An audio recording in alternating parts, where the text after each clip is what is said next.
very kind introduction. He is himself a master of public speaking and presentations. As all of you know, he has a way of gripping his audience. So really, that praise he showers, I take that as his blessings. That hopefully we can be possible to emulate him and his wonderful style of teaching Krishna consciousness. It's really a pleasure to be here with all of you, and especially on this auspicious occasion. It's a wonderful day. Today is the appearance day or birthday. Thank you. Today's the Today's the appearance day or the birthday of Lord Nityananda. So 500 years ago, Krishna appeared on this earth as Sri Chaitanya. Sri Chaitanya Mahaprabhu, he's called Mahaprabhu, the great Lord. He came 500 years ago to teach us the process of chanting Hare Krishna. And whenever the Lord comes, he never comes alone. He always comes with his family. All of us know that traveling on your own is never very pleasurable. It's always nice to be with friends and to be with family and to travel with those whom you love and see those places. And even if when you do travel alone and you see places that you like, you're always thinking, I'm going to bring my family here and I'm going to show them. Right? And so that's Krishna's mood too. Whenever he comes to this world, he always comes with his friends and family, and especially his brother. When Krishna comes, he comes with Balaram. When Lord Ramachandra comes, he comes with Lakshman. And when Lord Chaitanya comes, he comes with Lord Nityananda. So today is Lord Nityananda's birthday, his appearance day. And Lord Chaitanya and Nityananda are considered to be, Lord Chaitanya is often described as the most merciful incarnation of the Lord. He's the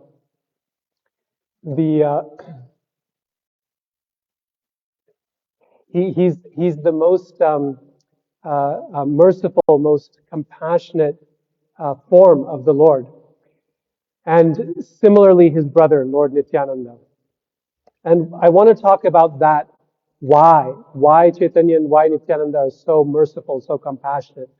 But before doing that, I want to start off by asking you just a very simple question. When you think generally about the nature of compassion or mercy, what comes to mind? What does compassion mean for you? And I don't mean here philosophically in terms of what the scriptures describe or so on. When you think of compassion generally, in terms of what compassion means for you, how do you recognize what compassion is, what mercy is? How would you describe that? Can anyone raise their hand and volunteer an answer? Yes.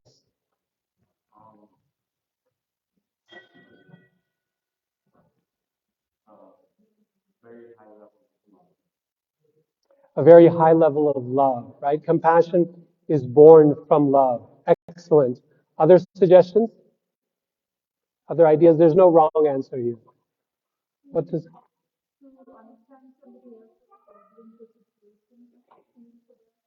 Yes. So empathy is part of compassion, right? To understand someone else's situation and their problems. This is actually the literal meaning of the word compassion. In Latin, com means with, and passion means to suffer. So to suffer with someone is compassion. And the same, in Sanskrit, there's a similar word for compassion called anukampa. Anu means with, and kampa means to tremble. When you tremble with someone, then that's compassion. And if you think about it, we tremble on many occasions, right? We tremble when we're suffering. Someone can tremble from fear. Someone can tremble from anger. They're so angry, their lips quiver. And we can tremble from happiness, from joy.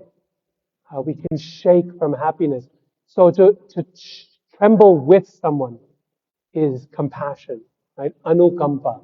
So very nice. What else? What else does compassion mean for you? Don't be shy. If you've experienced someone being kind or compassionate or merciful to you, what did that look like? Offering forgiveness. Yes, wonderful. Right? Something totally undeserved, but yet given freely. Very nice. To be accepting of others as they are, including their flaws and their good qualities. Right? Yes. Selflessness, right? Selfless love. When compassion, it's difficult to think of compassion when there's personal interest involved, when there's selfishness involved, right? That sort of evaporates our sense of compassion pretty quickly. Someone is doing something for you, and then you discover the real reason they're doing it for you. It's not, doesn't feel like compassion anymore. Excellent. Yes, motivating others by pure love. Excellent. Yes.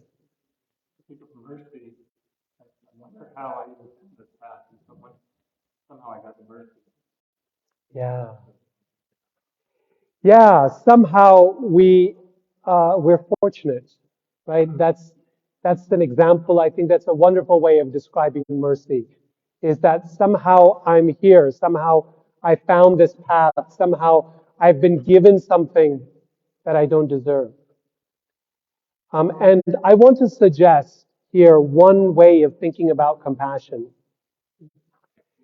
Compassion is when the giver is not obligated to give, but gives anyway. And when the receiver doesn't just deserve what they receive, but they get it anyway. When the giver is not obligated to give, and the receiver does not deserve to receive, and yet it happens. That's mercy. That's compassion. Now, often in this world, you can find half of that, one half or the other, right? You can imagine a scenario where someone doesn't deserve something, but I give it because I'm obligated to give it, right? There's some duty on my part or some obligation in my part. I have to do it even if they don't deserve it, right? Like, for example, my job is being a teacher. So it's my job to be helpful of my students, to give them knowledge, to mentor them. They may not feel they deserve it, but I'm obligated to do it. That's my job. Or you might think of it the other way, where I'm not obligated, but someone deserves it, right? Just like if someone's interviewing for a job, I'm not obligated to give them that job, but they may deserve it. They may be very qualified and extremely qualified, but I'm not obligated. Someone else could give them a job, right? So sometimes you find half of the picture where someone is not deserving, but the giver is obligated to give, or someone is not obligated to give, but the deserver really deserves it. The receiver deserves it. When you have both, a giver who is not obligated to give, there's no constraint on that person. They don't have to. And a receiver who really doesn't deserve it. That's when you see compassion, you see mercy shine in its brightest and most beautiful form. That's when mercy really becomes brilliant, where everyone goes, wow, that's powerful, right? That's amazing. Someone goes out and does something. They make a sacrifice that no one's expecting them to do, right? They go the extra mile. Maybe they even give up their career and they go out and dedicate their lives to helping others. And they help people who really don't deserve it in the eyes of the world because maybe they made mistakes that got them there. And most of the world says that they deserve that, or I can see why they're in that situation, but they get help anyway. When that happens, then it's magical, right? It's really powerful. The one thing in this world that a person is never obligated to give and no one deserves to receive. The one thing that is a person is never obligated to give and no one deserves to receive it is forgiveness. No one is obligated to forgive. If you've been wronged, you deserve to get a payback for it. You deserve to demand that the other person be chastised for what they've done. No one is obligated. No one can be forced to forgive. Right? Even if you try to force it, you can't. Forgiveness can't be forced. Right? And no one deserves forgiveness. That's the point. If you deserved it, you wouldn't need forgiveness. Forgiveness is for that person who deserves punishment and yet is forgiven anyway. And it's that quality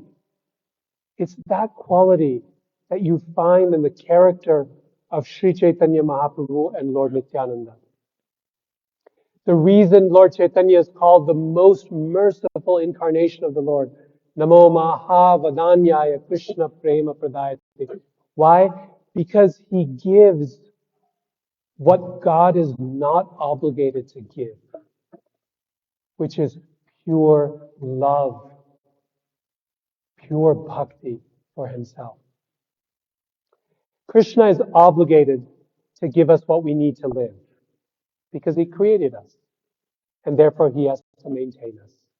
Eko bahunam yo vidadhati kaman, the Upanishads say. The one maintains the many. That's the way the world works. Krishna is supposed to give the ant its 1 grain of rice, and the elephant it needs to get its 1,000 pounds. That's his obligation because he created us. He is obligated to answer our prayers. That's his job. He is obligated to do so many things in this world. But the one thing he is not obligated to give us is the ability to enter into a relationship with him, to love him. Because once he gives that love, once he opens himself to that relationship, he becomes controlled by that love.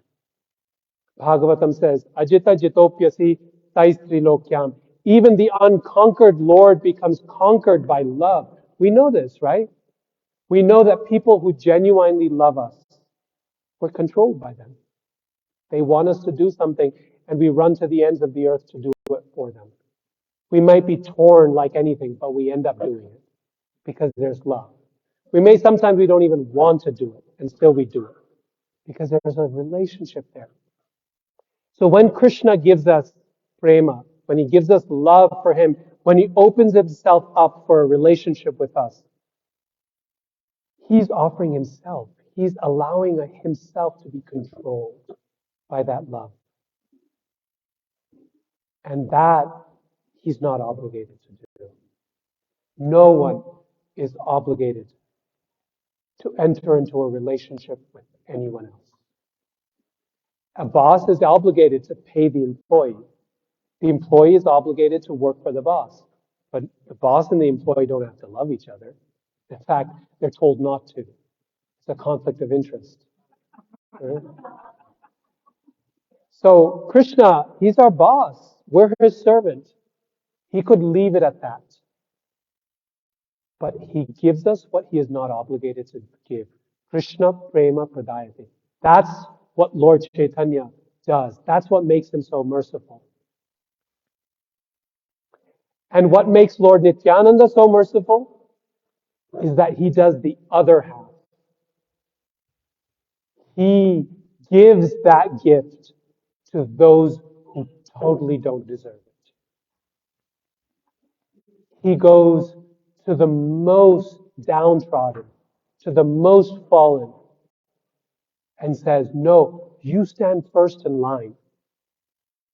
Your claim is first. A great devotee named a great devotee named Narottam Das Thakur, he sings this beautiful song. He says, Patita pavana hetu tavayavatara mosama patita prabhu na paibe ara. Says, my dear Lord, patita pavana hetu, for your tava avatar, your appearance, your birth happened for the sake of uplifting those who are downtrodden, who are fallen, who are oppressed. And guess what? I'm the most fallen. You won't find anyone more downtrodden than me. Therefore, my claim to your mercy is first. I'm the hungriest here. Therefore, I get to stand in line first for food. So, Nityananda Prabhu's special quality is that he gives that gift, which the Lord is not obligated to give to anyone. Lord Nityananda gives it to those who deserve it the least. And we see this in his quality, in his character. Throughout his incarnation, Lord Nityananda specialized in this, where he would go to the homes of everyone, door to door. He would knock on the door. And on Lord Chaitanya's request, he would go to those people who society had considered to be incorrigible. They were not curable. People like Jagai and Madhai, two brothers who were drunkards and criminals, and that society had completely given up on and said, no one can reform these two. And Lord Nityananda said, I gotta go to them. Those are the people I want to target because they really need the mercy. They really need the compassion. And so he did. And he went door to door, every place. In fact, Lord Chaitanya gave them this order. He said to Lord Nityananda specifically, he told him, Jibe doya Krishna nam sarva dharma sar. My dear Nityananda, the essence of all religion is two things. Chanting the names of God, Krishna nam, the names of Krishna, and compassion for other living beings. That's the heart of religion. Think about that for a minute. What else is there in this world? That we worship the Lord, we call upon His name, we call upon the name of God, we act in His name. Isn't that the message of every religious tradition? That the Lord empowers us to go out and to do good in His name? Krishna Nam and Jivedaya, and compassion for our fellow living beings. That's the heart of religion. Then you can add so many other details. You can say, this is the way to show compassion. This is the way to call His name. That's the name you want to call. You can add a lot of details and a lot of particulars, and then we can fight about the details, right? And have wars and battles.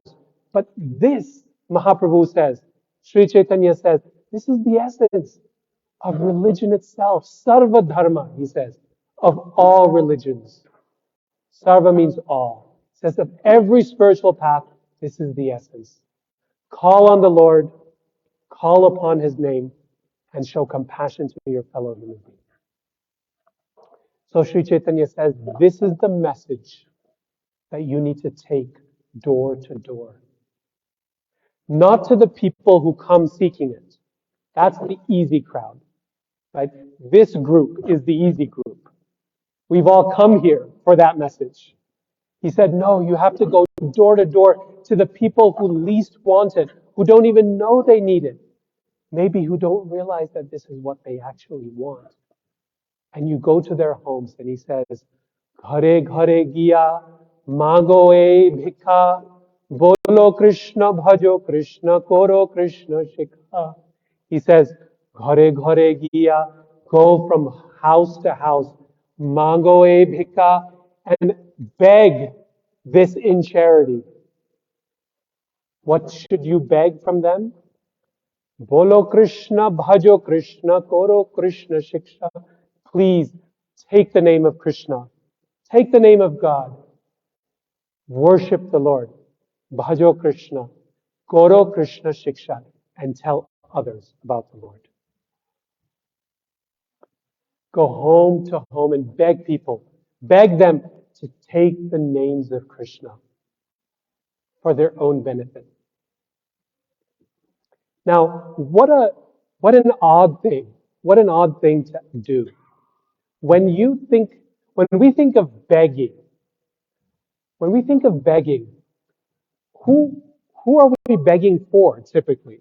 When you see a beggar, who is a beggar begging for? Themselves, right? I mean, that's the point of begging, is you go out and you beg. If you beg for money, or you beg for good grades, or you beg for food, you're begging for yourself. And here, Lord Chaitanya is asking Nityananda Prabhu to go door to door to beg, but not beg anything for himself, to beg for their benefit. You please take the name of Krishna. Why? Because it's good for you. This is what's going to make you happy. Anandam buddhivardhanam pratipadam purnamrita swadanam. This is the nectar that we're all looking for. We're anxious. This is going to relieve your suffering when you recognize, when you recover your relationship with Krishna. That's what you're seeking. So a very odd scenario. He's begging, but begging for them. Imagine someone comes up to you and says, I'm begging money for you. It would make no sense to us, right? What's a circumstance that we know of in the world when people beg for the sake of the person they're begging from? When does that happen? When someone? In what way?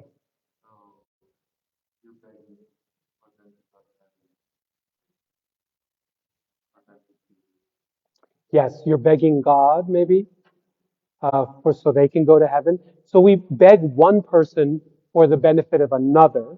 That's fairly common. But when do we beg that person for their benefit? When somebody is? Yes. Yes. Say someone's sick or unwell. We say, please take care of yourself. Come on, eat the medicine. I'm begging you. Go through the treatment. Right? Or I remember when my kids were little, right? We would beg them to eat. It's like, please finish your food. Come on, please finish your oatmeal. Finish your food. And occasionally my wife and I would look at each other and go, it's so weird, right? They think they're doing us a favor by eating the food. Right? It's not nourishing me. This is for you, right? And yet there we are begging them to do something that's good for them. The only occasion you beg someone for their benefit is when you love them. There's no other circumstance in which that happens, right? If I have an employee and I say, please do this, and they don't do it, that's it, right? It's over. I'm not going to beg. Like, okay, next year in your annual evaluation, I'll note it down, right? There's no begging involved. The only situation in which you beg someone for them is when you love them. You love them so much that you are willing to touch their feet and say, please do this for you, because you matter so much to me. And so when Lord Nityananda goes home to home and door to door and knocks on people's doors, and regardless of which bum opens the door, he touches their feet literally and says, please take the name of Krishna. This is going to make you happy. I know you're suffering. I can tell you're suffering in this world. This is what's going to make you happy. You need to recover your relationship with Krishna. When he does that, it demonstrates the fact that Lord Nityananda loves like no one loves. He demonstrates true love, not just for his family, not just for his friends, not just for his associates and other devotees, but for every living being in this world. And that is what makes Lord Nityananda more compassionate than anyone in this world. More compassionate, in fact, even than Lord Chaitanya himself. He's acting on Lord Chaitanya's order, but he actually executes. He does what the Lord wants him to do. He demonstrates that radical compassion that, from a logical perspective, is ridiculous. From a cost-benefit analysis, it makes zero sense. He's giving, giving, giving to those who have no capacity to give back. That's ridiculous. It's radical. It's crazy. And yet he does it. And that's what makes him so merciful, so compassionate, so beautiful. This is why Lord Nityananda is called the original spiritual master, the first guru, Adi Guru. Because in some small way, every guru, every teacher, every guide, and every mentor that we have met in our lives embodies a little bit of that compassion, a little bit of that generosity of heart. If you know someone in your life who gave you what you did not deserve, gave you something they were not obligated to give you, gave you even when you didn't realize the the the value of what you were receiving. If you had someone like that in your life, if you have currently someone like that in your life, that is a little sample of Nityananda Prabhu's mercy. That's the compassion that he gives endlessly to this world. And this is what keeps every devotee going. This is what keeps us going every day of our life. You look at Charu Prabhu. He's been doing what, 28 years, he told me? He's been doing festivals. 28 years. Longer than that, he's been running these temples. He's now well in his 70s. What drives the man to do something like that? He's not very rich. He doesn't live in a big mansion. No devotee does. No devotee takes for their personal good. And yet, he keeps going and going and going. The only thing that can drive a person that way is love, is true compassion. You couldn't pay a person to do what parents do for their children, right? You couldn't pay anyone. People have tried.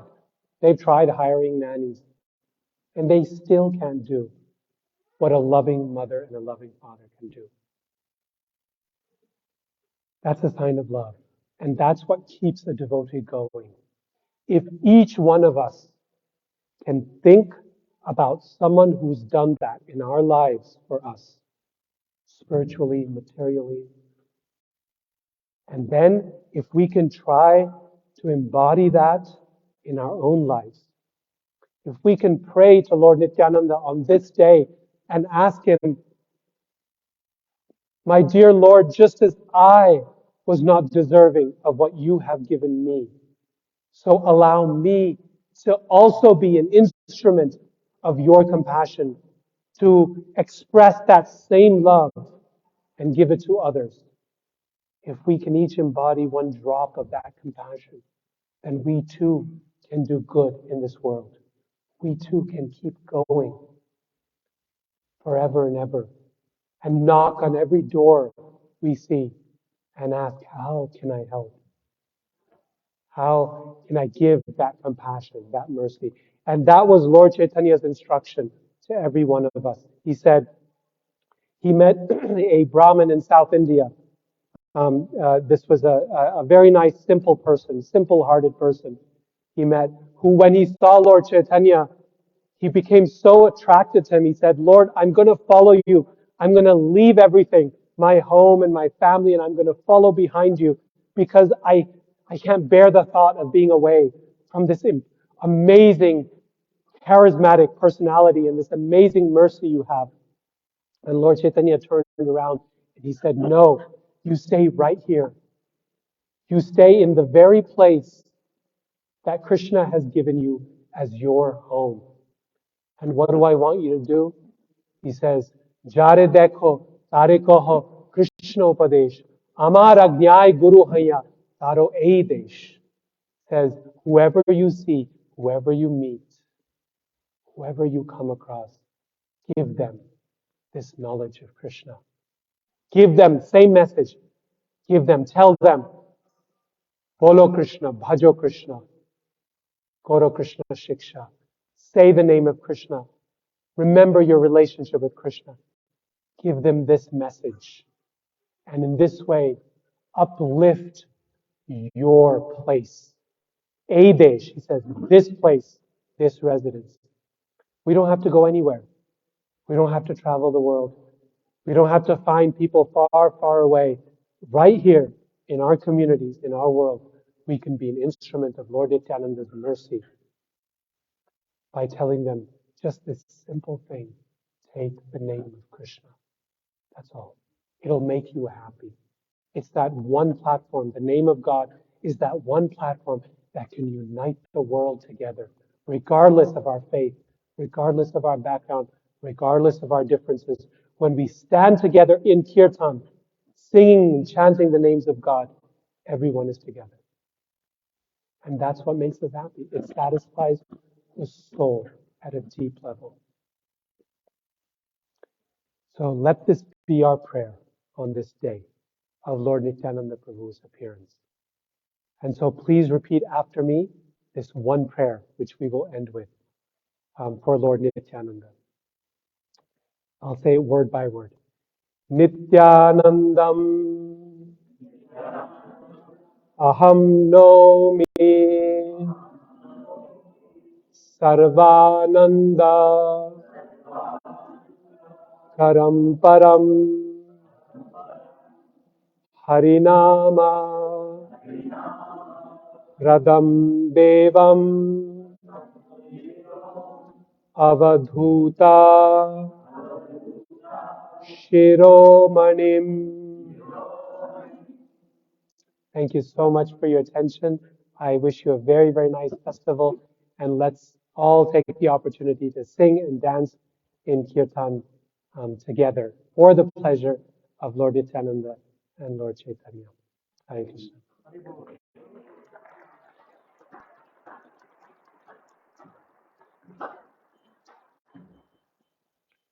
So, does anyone know, is it time for Aarti yet, or yes? Time for Aarti. Okay. Okay. So they're just removing the food offering from the altar. Does anyone have a question? Maybe one question or comment? Yes. Hmm. Yes. How can we develop this compassion? Very, very nice question. The first thing we can do to develop compassion is to take shelter of Krishna's holy names and his words ourselves. That may seem like a selfish move, But unless we feel the mercy ourselves, we will not be able to give it to others. When we feel mercy ourselves, the first urge that we have is to give it to others. I've seen this time and time again. People become devotees. They take to the process of Krishna consciousness. They start chanting. And the first thing they want to do is tell their parents about it, or their husband, or their wife, or their kids. And say, you really have to read this book, and you really have to chant with me, and please come, and you should also be. And, and that's natural, right? Whenever we find something good and valuable, it's natural to share it with others. We feel that gratitude in our heart. Mercy is born of gratitude. And if we genuinely appreciate and um, uh, take advantage of the gift that Mahaprabhu has given us in the forms of the holy names and in the form of the spiritual knowledge of Bhagavad Gita, Srimad Bhagavatam, if we receive that and we appreciate what we're getting, then we will feel that mercy, we will feel gratitude, and we will want to turn around and give that mercy to others. So it's actually a very paradoxical thing. The best way to be merciful to others is to first be selfish for yourself and to take that mercy. But the beautiful thing is that it's not like money. If you're selfish with money and you take it for yourself, there's less for others, right? You took it all. Now what's left for me? If it's like cake, you eat all the cake, there's no left for others. But the beauty about Krishna's holy names is that the more you take it, the more there's left for others. Right? It never ever reduces. Purnamadaha Purnamidam Purnat Purnamudachyate Purnasya Purnamadaya Purnamevavashishyate.